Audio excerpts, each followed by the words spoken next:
The 4th of July holiday started with tragedy in Marquette. An accident claimed the life of Karen LaChapelle and seriously injured her husband, Brian LaChapelle. 30-year-old Luke Eugene Hootery allegedly hit the two and left the scene. He faces 2 felonies. Later in July, we learned that a cougar was captured on camera in southern Marquette County. It may be the clearest photo of a Michigan cougar ever taken. Also in July, charges were filed against 2 sisters accused of neglecting over 60 animals. Joan and Kathy Corey were sentenced to 60 days in jail. The same month, an Alger County man was found not guilty of involuntary manslaughter, but Thomas Murdock was found guilty on a number of other charges stemming from when he hit and killed his girlfriend with his vehicle. Murdock was sentenced to 2 to 15 years in prison. In August, Eric Dompier stepped onto the swimming practice fields after the MHSAA approved a waiver allowing the 19-year-old to play sports in his senior year of high school. Prior to the waiver, Eric wasn't allowed to play because he exceeded the age limit. For the first time ever, the city of Marquette hosted an Ensign National Championship regatta. 4 different nations were represented. A case of murder in the western UP. 50-year-old Kenneth Wayne Peters faces 2 counts of homicide in the death of his wife, 79-year-old Ethel Peters of Bessemer. Another murder across the border in Wisconsin. 51-year-old Richard Heyer of Crivets faces charges after allegedly shooting his ex-girlfriend to death. Heyer walked into the Citgo convenience store in the village of Wasaukee and shot Ann Schuler, who was working behind the counter.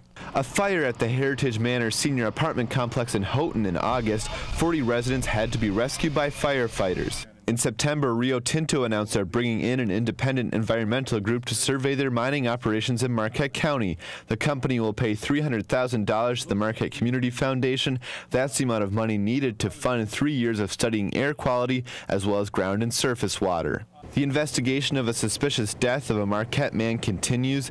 The body of 34-year-old Sean Dollar was found downtown Marquette in September. Several bomb threats were made across Marquette County on a Friday afternoon in September. A juvenile was taken into custody after false threats were made against 5 locations, including Sawyer International Airport. A drunk driving accident claimed the life of a 13-year-old Ishpeming boy in October. Christopher Crowley was killed in the crash in Wisconsin. 28-year-old Timothy Christ is facing 8 criminal counts, including homicide by intoxicated use of a vehicle. In November, a big announcement from Governor Snyder on the Presque Isle Power Plant. A multi-million-dollar deal will keep the facility in operation. Construction could begin as early as 2014. At the end of November, an NMU soccer player drowned in the Peef Pool. 18-year-old Ariana Aliato was found unresponsive after participating in a coach-led workout with her soccer teammates. In December, the Marquette County Road 595 project took another leap forward when the EPA withdrew one of their objections to the project. The road is a direct route from the Rio Tinto Eagle mine to the Humboldt Mill. The new Grand Marais Breakwater was completed in December. 6 years of preparations and fundraising went into the project. Construction started in late May.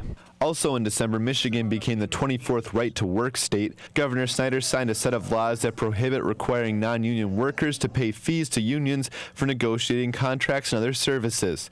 The move led to protests across the state. The Ishpeming Hematites took a bite out of the Big Apple in December. After Eric Dompier's story won a Sports Illustrated contest, the whole team got to go to New York City. It couldn't have happened without the community stepping up and quickly raising money for travel expenses. Their story, one of many to remember from 2012.